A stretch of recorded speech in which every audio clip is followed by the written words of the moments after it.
Merci de nous rejoindre pour cette grande édition. Je vous le disais tout à l'heure, François Mamba est explicite lorsqu'on affirme n'est pas expliqué que la médiation ougandaise propose la signature d'un accord entre les deux parties alors que la rébellion a été défaite sur le terrain militaire, autrement dit en lieu et place de l'accord cadre. C'est plutôt une déclaration qui conviendra le mieux pour traduire les rapports des forces qui est en défaveur des vaincus, c'est-à-dire le M23. Nous avons à cet effet joint le coordonnateur du comité des suivis de l'accord cadre d'Addis Abeba. Ce qui s'est passé, c'est tout simplement que la République du Congo veut que le document qui doit être signé par la RDC soit conforme à la réalité. On ne demande pas la lune, on ne demande pas autre chose. La guerre ne s'arrête pas ou ne s'est pas arrêtée puisqu'il y a eu un accord. Il faut que la médiation nous aide à avancer là-dedans. La guerre s'est arrêtée par une défaite du M23. Donc on ne peut pas donner l'impression, en s'asseyant, en signant un document qui s'appelle accord, que voilà, ça y est, la guerre est finie, il y a eu un accord. Non. Donc, en l'occurrence, nous proposons les termes déclaration, mais ils peuvent trouver un autre terme, mais c'est certainement pas un accord. Sur la scène politique à Kinshasa, les réactions ne se sont pas fait attendre. Majorité et opposition ne partagent pas du tout le même point de vue sur l'issue des pourparlers de Kampala. Nous avons à cet effet tendu notre micro à Luzanga Chamandevou. Il est porte-parole de la majorité présidentielle, ainsi que Clément Kankou, député de l'opposition et coordonnateur de l'Union nationale. On était réticents dès le début, le gouvernement ne nous a pas suivis. Ils se sont entêtés pour aller parler avec un groupe qui du reste, n'était pas responsable de ce qui se passe là-bas parce que les responsables sont bien connus, c'est-à-dire le Rwanda et l'Ouganda. Ils se sont entêtés, ils sont allés discuter avec ce groupe. Nous estimons que le gouvernement ferait œuvre utile d'aller tout simplement recevoir les certificats de décès du M23. Parce que ce gouvernement a pris des engagements avec la communauté internationale. Ce gouvernement ne nous a pas suivis sur nos recommandations. Il n'est pas tard pour bien faire. Les exigences du M23, pour nous, ça ne peut plus compter parce que l'M23 n'existe plus. Quand ils avaient des armes, la République démocratique du Congo leur avait demandé de déposer les armes. C'est à ce moment-là que nous pouvions prendre en considération quelques exigences. Maintenant que nous les avons vaincus militairement et qu'ils ne sont plus sur le sol congolais, pour nous, il n'est pas question aujourd'hui d'aller signer un quelconque accord. Tout ce que nous pouvons nous attendre, nous les Congolais, que la déclaration du M23 du 5 novembre se transforme en un acte écrit. C'est-à-dire rien que cette déclaration-là pour dire que le M23 n'existe plus militairement et politiquement. Et puis retour à présent sur le contexte dans lequel le gouvernement et les mouvements ex-rebelles se sont séparés hier à queue de poisson à Kampala. C'est un récit de Steve Mbouy. C'est un raté qui était prévisible. La délégation de Kinshasa et celle du M23 n'ont pas signé hier un document qui devrait sanctionner la fin des pourparlers de Kampala. La délégation gouvernementale ne s'est pas présentée dans la salle où devait se tenir la cérémonie officielle à la résidence du président ougandais. En toile de fond, la dénomination que devrait porter le document à signer. Au départ, 3 termes étaient proposés: entente, accord et déclaration. Les 3 thèmes ont été suggérés. Aucun n'a réussi à avoir l'aval des 2 parties, d'où cet ajournement sans nouvelle date. Pour le ministre congolais des Affaires étrangères, Raymond Tshibanda, il est important d'insister sur l'intitulé de cet accord. Ce n'est pas seulement un titre, a-t-il fait savoir, tout en notant que ce qualificatif reflète même la nature du document. Le chef de la diplomatie congolaise a ajouté rechercher un accord qui puisse aider à consolider la paix. Donc nous prendrons le temps qu'il faut pour se mettre d'accord, s'il y a lieu de se mettre d'accord, a-t-il martelé en Ouganda. Grande déception pour le médiateur Crispus Kiyonga qui croit tout de même que les solutions peuvent encore être trouvées. De l'autre côté, le représentant du M23, Bertrand Bissimois, n'a fait aucune déclaration au sortir de la salle des conférences. Si l'accord attendu ce lundi soir était jugé clé pour tenter de pacifier une région troublée depuis 2 décennies, Il n'était cependant pas suffisant pour régler le problème. Des dizaines d'autres groupes armés continuent de terroriser les populations locales dans l'est de la RDC et d'autres opérations seront nécessaires pour venir à bout de ces rebelles. L'accord de paix qui devait être signé lundi devait notamment fixer le sort de 1700 combattants réfugiés selon Kampala dans des camps en Ouganda. Une centaine de rebelles blessés ont également fui au Rwanda, accusés comme l'Ouganda de soutenir la rébellion.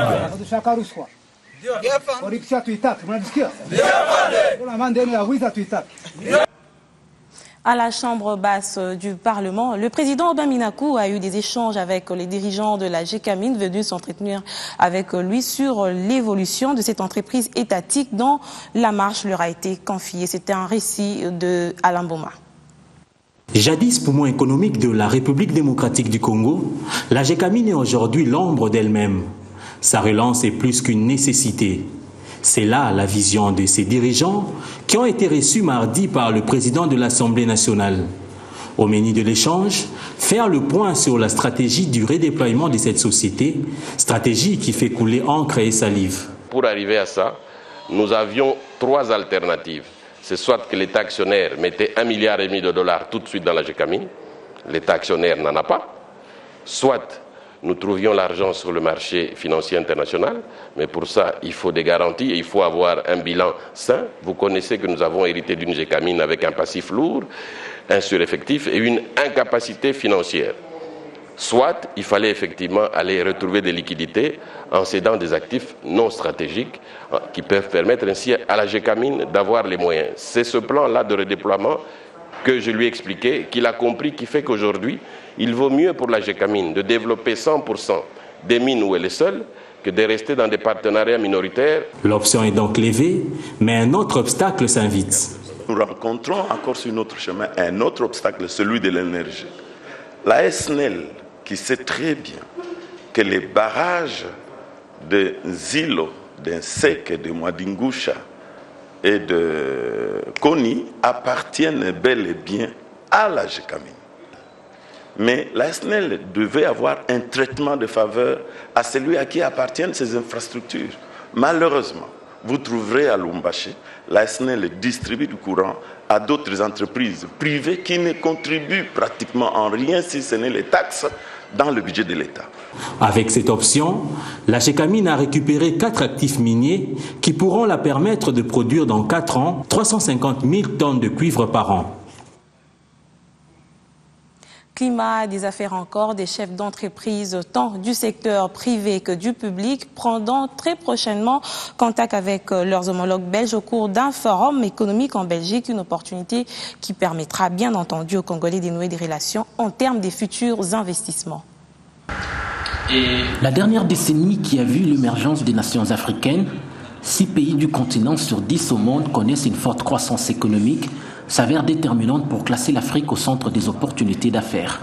De ce fait, l'Asbel Africa Raise profite de cette implosion pour organiser l'Africa Belgium Business Week 2014, qui est un forum économique tremplin des entreprises belges vers l'Afrique francophone, soutenu par des personnalités économiques belges et africains.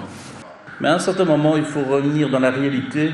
Nous, Européens, nous avons connu et nous connaissons encore aujourd'hui une crise sans précédent. Cela signifie que nos entreprises doivent se réveiller. Durant 4 jours en mars 2014, les entreprises belges et africaines se réuniront dans le but de créer des opportunités d'affaires. La RDC reste pour l'ancienne colonie une terre d'émergence. Si ces sociétés belges viennent s'installer ici, c'est un conseil que je donne, il faut que ces sociétés-là créent de l'emploi. En créant de l'emploi, vous savez très bien que chez nous, s'il y en a un qui a du travail, il y en a 10. On nourrit au moins 10 bouches. Ce forum économique qui s'éteindra à Charleroi en Belgique réunira 200 entreprises belges désireuses de mieux connaître les potentialités d'affaires en Afrique et d'autre part des entreprises africaines souhaitant nouer des partenariats à l'international. Et au chapitre infrastructure, la réhabilitation de nationale numéro 1, section Bachamba-Chikapa, n'est plus qu'une question d'heures. Et pour ce faire, une séance de travail de 2 jours a réuni les experts du ministère des tutelles et ceux de la Banque africaine de développement pour peaufiner les dernières lignes. Élisée Bilonda nous en dit plus dans ce reportage. 2 jours de réflexion ont permis aux experts du ministère en charge des infrastructures, travaux publics et reconstruction, conduits par le directeur de cabinet du ministre des tutelles, Willy Carlos Mpete, et ceux de la Banque africaine de développement section Kinshasa, piloté par Valentin Zongo, représentant pays de cette institution d'appui financière africaine, ainsi que le représentant de la BAD de Tunis, au siège de cette institution, de réfléchir sur la négociation du prêt qui va permettre d'aboutir à la réhabilitation de la nationale numéro 1, section Bachamba-Chikapa, négociations qui ont d'ailleurs obtenu une issue favorable. Ces travaux consisteront notamment à l'aménagement et au bitumage de la RN1, section Lovoa-Chikapa, soit 56 km, y compris la construction d'un nouveau pont sur la rivière Kassai, la réparation des déponts métalliques existants de la ville de Chikapa et l'électrification par lampadaire solaire des 9,2 km de la traversée de Chikapa. Ça, c'était donc les négociations des accords de dons se rapportant au financement de cette opération. Après cela, les documents irrelatifs seront examinés par le conseil d'administration de la Banque africaine de développement. Et une fois que cette instance approuve ces ressources-là pour appuyer le projet, nous allons donc procéder à la signature des documents définitifs d'accords de prêt et de dons qui lieront donc la Banque africaine de développement et la République démocratique du Congo dans le cadre de l'exécution de ce tronçon de la route nationale 1. La Banque africaine de développement a prévu une enveloppe d'environ $1 milliard américains dans le cadre du Fonds africain de développement pour soutenir les efforts des développements de la République démocratique du Congo. Et puis on va reparler de la situation sécuritaire dans l'est du pays. Vigilance orange pour contrecarrer l'ennemi d'où qu'il vienne. C'est l'essentiel du message du ministre de l'Intérieur de passage à Goma ce mardi en provenance de Bukavu pour Kinshasa. Le patron de l'Intérieur s'est entretenu avec des membres du Conseil provincial de la sécurité, les députés provinciaux ainsi que les représentants des taxis motos. Je vous propose ce condensé de Patrick Sialoua.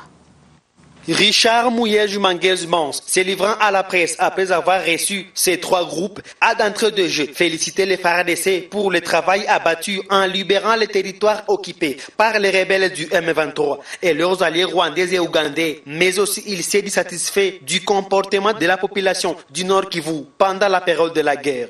Mais ce qu'il faut retenir et qui est revenu dans tous les 3 messages, c'est que nous avons félicité nos forces armées, mais nous avons aussi fait des éloges à l'endroit de la population du Nord Kivu. Nous avons eu l'occasion de suivre les images et nous avons eu plusieurs fois les rapports du gouverneur.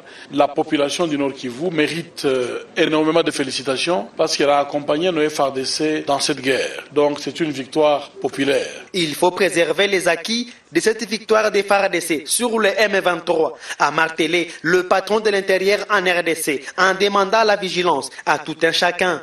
Nous devons préserver les acquis de cette victoire, c'est-à-dire rester lucide, rester alerte, rester aux aguets pour que nous ne soyons plus surpris. Nous devons rester solidaires avec les autorités, avec les services, donner les informations utiles pour que l'ennemi ne puisse pas nous surprendre. Nos populations ont beaucoup souffert, nos mamans ont beaucoup souffert, mettons définitivement fin à cette souffrance. S'il y a parmi nos enfants ceux qui s'amusent à faire les jeux de l'ennemi, il faut qu'ils arrêtent. Aux groupes armés encore actifs au Nord Kivu, Richard Mouyej-Manguez-Mans leur exhorte à déposer leurs armes avant que la pluie des FARDC ne tombe sur eux. Par rapport aux rumeurs sur l'entrée des militaires rwandais en territoire de Nyiragongo, 3 km au nord-est de Goma, en y creusant les trous des fusiliers, Mouyej-Manguez-Mans a déclaré ce qui suit. Nous avons tous les rapports de tout ce qui se passe en province. Le gouverneur a l'habitude de le faire promptement. Mais les services sont à pied d'œuvre, rassurez-vous. Et c'est pour ça que nous encourageons la population à rester vigilante. Tout ce qui sera dit sera suivi, vérifié et nous agirons quand il faudra.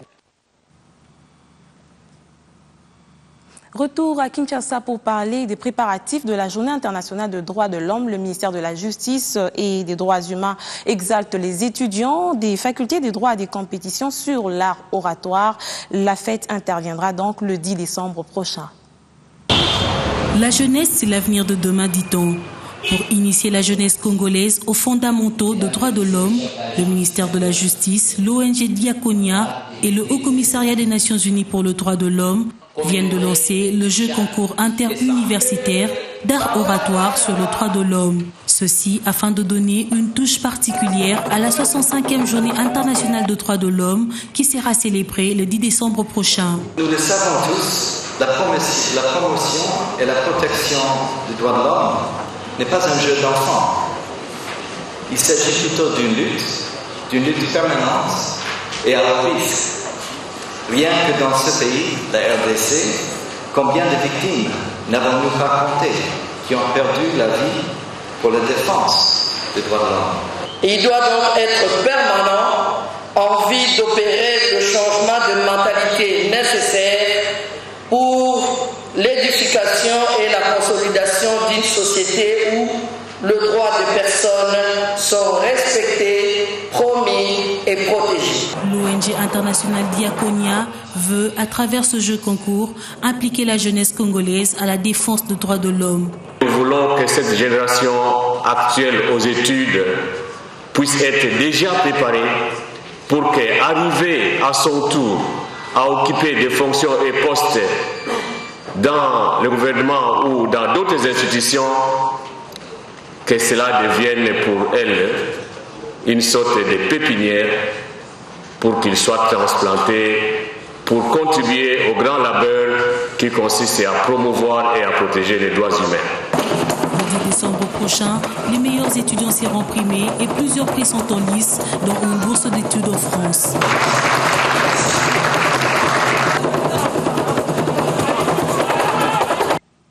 Justice encore, mais cette fois dans le Bas-Congo où l'auditorat de garnison de Matadi vient de condamner 2 hommes à 20 ans de servitude pénale. Il leur est reconnu des faits portés à leur charge. Il s'agit de Barthélemy Chibangu et Ilunga qui sont accusés de détention illégale d'armes et des tentatives de déstabilisation du gouvernement provincial. La sentence est tombée ce lundi à l'auditorat militaire de garnison de Matadi, siégeant en matière de flagrance sur le dossier des criminels arrêtés dans la province du Bas-Congo. Chibangu Kabeya Barthélemy et Ilunga écopent ainsi de 20 ans de servitude pénale à perpétuité avec forte amende. Pour rappel, ces criminels sont poursuivis pour détention illégale d'armes de guerre, extorsion et tentative de déstabilisation des institutions provinciales. Des faits qui ont été confirmés par des témoins et des victimes de ces actes de vandalisme. Leur dernier coup remonte ainsi au 1er novembre dernier où un habitant de la ville de Matadi s'est vu ravi par ces 2 criminels d'une somme importante d'argent et de bien d'autres objets de valeur. Pour une leçon, c'en était une, et la population de Matadi se réjouit du verdict prononcé. Cette participation massive à l'audience est une expression du ras-le-bol exprimé par la population de Matadi contre ces actes de vandalisme dont elle est victime, mais aussi pour elle une manière d'accompagner les efforts de l'autorité provinciale dans sa lutte contre la sécurisation, dans sa politique de sécurisation des personnes et de leurs biens.